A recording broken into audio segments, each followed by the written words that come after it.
Bitwig 5.1 is finally out and I'm here to give you some ideas on how to use some of the new devices. If you want a breakdown of everything this new update offers, go and watch this other video. So let's dive in. By now you may be familiar with the architecture of Filter Plus and Sweep. They let you use filters and wave shapers from the grid, but one small feature really stands out, the stereo LFO.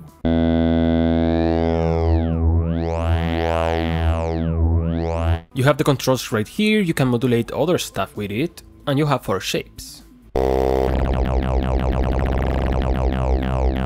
And in Sweep, both filters will have this modulation amount. If you use them differently with different types of filters, you can create really interesting kind of phasing effects. So let's use the new filters for that.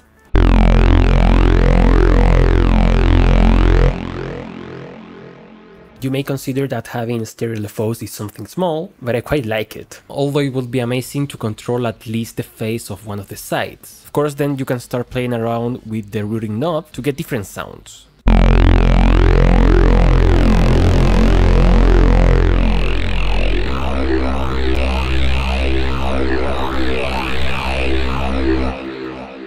Or even control the wave shaper with the same LFO.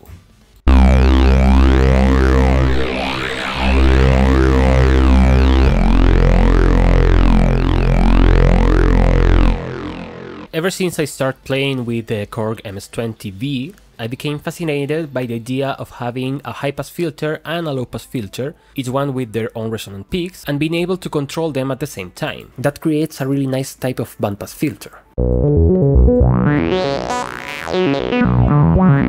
And now, thanks to Sweep, we can replicate that and apply it on any sound source we want. Of course, Bitwig doesn't have the MS-20 filters, but it has Moog and overhead-inspired filters. And you have even more options. The important thing is that you combine a high pass with a low pass. So I chose a high pass from the Overheim and the Fizz filter. I'm going to disable the wave shaper for now, and now thanks to this knob right here, we can control both filters at the same time.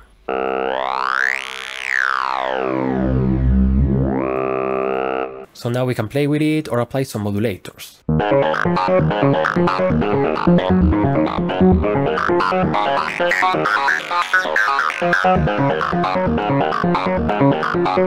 And then you can start changing things around, play with the wave shaper, the routing, whatever you want. We can combine it with the last tip and add a phasing effect.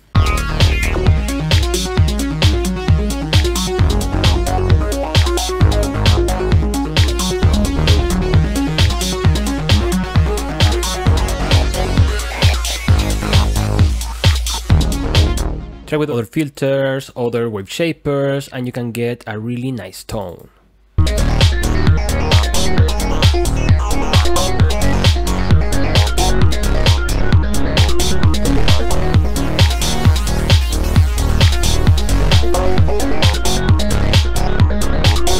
Another great idea is that you like this video. Seriously, that means the world to me, and it helps a lot with the algorithm. Some of these filters can get really crazy with ease. For instance, the ripple with its resonance.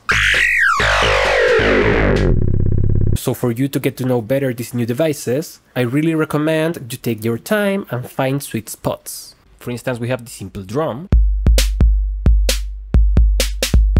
And I really took my time to find something that will add more character and will destroy the drums, but in a good way.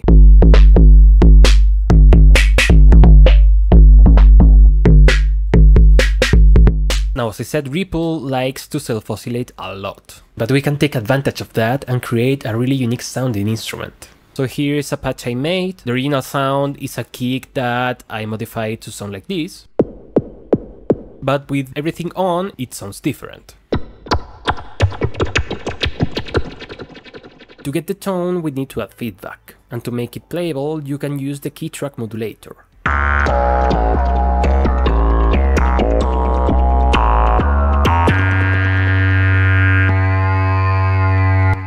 Now, of course, you have to manually cut the sound, or you can also add some envelope-like segments.